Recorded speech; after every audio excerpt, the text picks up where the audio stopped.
My, oh my, how things suddenly change in the world of boxing. Bob Arum of TOp Rank has now come out and dropped a bombshell to Devin Haney. He has now suggested that he would be willing to make a fight with Devin Haney and Teofimo Lopez next if Devin Haney chooses not to forego his mandatory option versus Sandor Martin. Wow. In a brand new interview with Fight Hype, Bob Arum says that he's open to the Teofimo versus Devin Haney option for Teofimo's WBO belt, if in fact Devin Haney doesn't want to fight Sandor Martin. Now let me explain this. You would actually know this if you subscribe to my channel. If you don't know this, it's likely you haven't subscribed because I've already went over this. But in case you're new, TOp Rank won the purse bid for Devin Haney versus Sandor Martin. This was on Tuesday of this week. What does that mean? A purse bid is basically an auction where promoters who meet a minimum threshold and have a license and whatnot have the capability of bidding to secure the rights to put on the fight, right?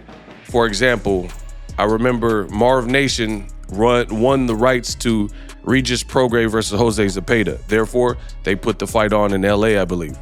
TOp Rank was the only person in the only promotional outfit and entity to even bid on Devin Haney's fight versus mandatory Sandor Martin. And it makes sense because Devin Haney took a very bad loss to Ryan Garcia and his stock has dropped.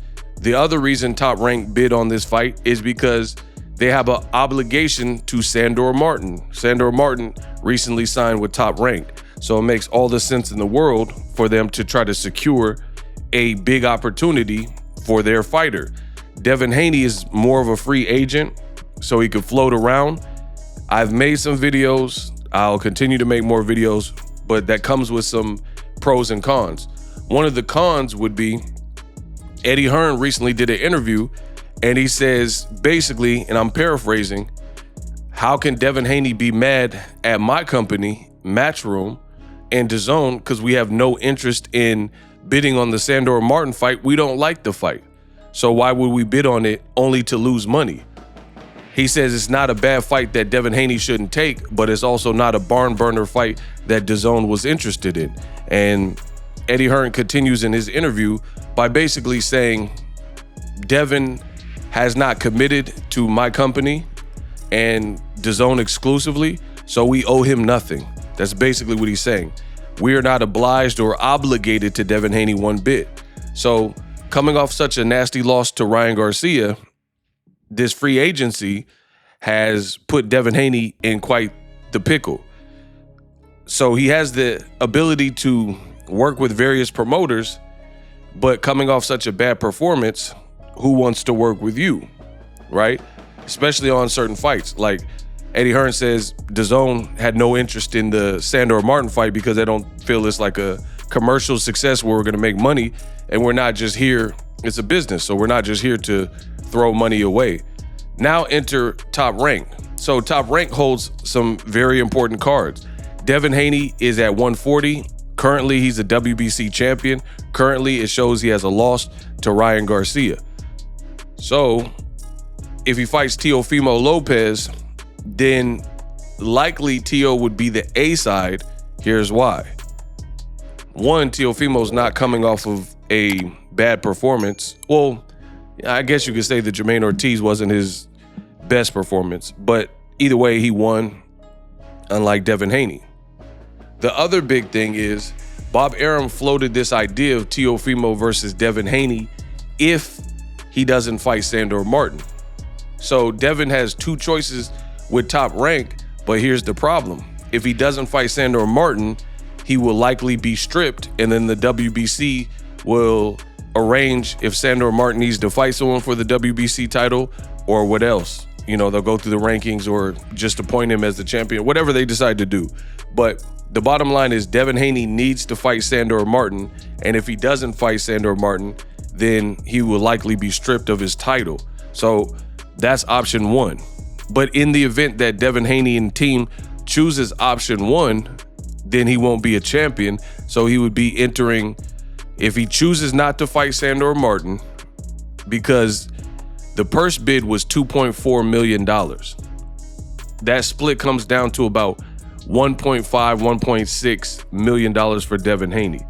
He's been considerably overpaid for his past fights, so he could look at that as a lowball opportunity because the winning bid was only $2.4 million. So Devin Haney might look at that money like, I'm not really interested in that because I've been making way more than that, right?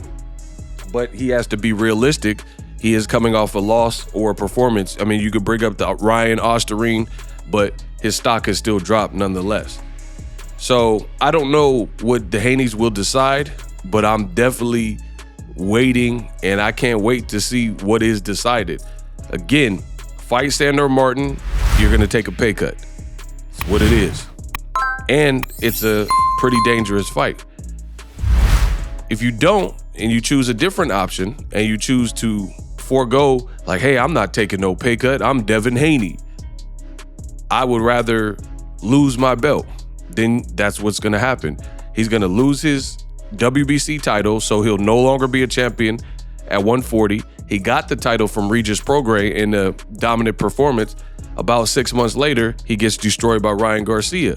So you can see the shaping and the makings of some tough choices, which is what I've said ever since April 20th when Ryan Garcia beat Devin Haney. I said Devin Haney is in between a rock and a hard place. Based on that type of performance, your competitors, your peers, your rivals, they're all looking at you as food. You were clout chasing Gervonta Davis, and now he's not even, I mean, he wasn't before in the same breath as you. He was clearly the A side, but now he's like the A plus side because he continues to dazzle and have these performances, knocking out a guy like Frank Martin, undefeated southpaw, great fighter who had never even so much as been knocked down, and he's brutally knocking him out really with 2 punches. It was really one because the second punch was just icing on the cake. The first fight, the uppercut, I think it was the left uppercut that tanked through, that really had Frank Martin out of there. So the second left was for good measure, and it just shows you the cat-like reflexes of Gervonta Davis.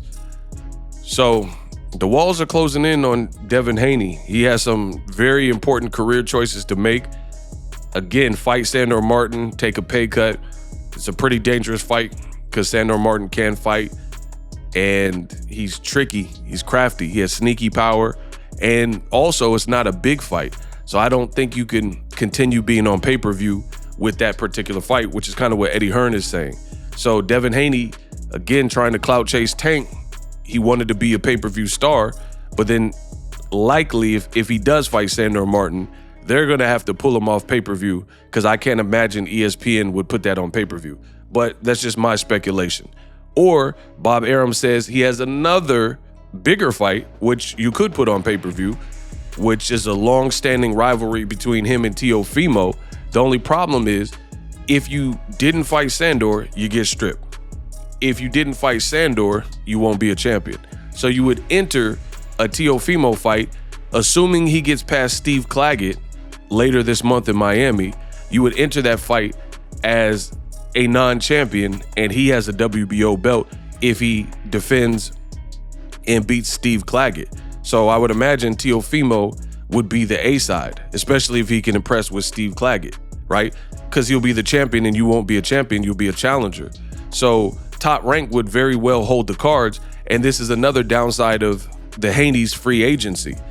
Since you haven't committed and you're not committed to Top Rank, they owe nothing to you. They'll still work with you, but they're going to probably be rooting for a guy that is contracted to him, which is Teofimo Lopez. And beyond all that, like the politics of that, it's a super dangerous fight because Devin took a lot of punishment versus Ryan Garcia. A lot of punishment. We don't even know if he'll be the same fighter based on the punishment. Plus Ryan tested positive with the Osterine. So some people believe that made it even worse, but he was definitely hurt, dropped a gang of times. Teofimo is athletic, has power, sparred with Devin Haney. It's crazy how things work. Years ago, there are content creators who were suggesting that Teofimo was deathly afraid of Devin Haney, but boxing is a recency sport where a lot of people have recency bias. What have you done for me lately? Now, the fight is going to be viewed even in a different light. And a lot of people who maybe thought Devin Haney schools up Teofimo, some of those people are going to now turn based on recency bias and recent performances. And I know a lot of people will be picking Teofimo that otherwise wouldn't have been picking Teofimo. It's kind of like Deontay the Bronze Bomber Wilder from Tuscaloosa, Alabama, oh my God, to this day, versus Anthony Joshua. If you ask someone about that fight maybe 3 years ago, 4 years ago, maybe they pick Wilder. But based on recency bias and how Joshua's looked versus how Wilder's looked in his last two fights, a lot of people gonna pick Joshua. Same thing with Joshua Tyson Fury. If you would have asked me probably just a year or two ago, before the Ngannou fight, I would have easily picked Tyson Fury to beat Joshua. But based on how Tyson Fury looked with Usyk and how Tyson Fury looked with Ngannou and how Joshua looked with Otto Wallin and Joshua versus Ngannou, I would have to rock with Joshua now. And that's kind of a similar thing with this Devin Haney fight. A lot of people who were picking Devin Haney based on how his career's played out, they might not be picking him to beat Teofimo. You guys let me know in the comment section, who would you favor? Bob Arum has definitely set a nasty pressure on the Haneys with two good options for Devin Haney's next fight. But I don't know. I just think both of them are dangerous. Sandor Martin's a smaller fight, but still dangerous. And then Teofimo obviously would be dangerous. So Teofimo, that's a dangerous fight. Bob Arum is playing chess. He's definitely playing chess. He got some options for Devin Haney. And then who else can he fight? Devin Haney go to DAZN and fight Liam Paro? People are gonna say you ducked your mandatory, you ducked Teofimo. So we'll see how it all plays out. Let me know in the comment section. You did.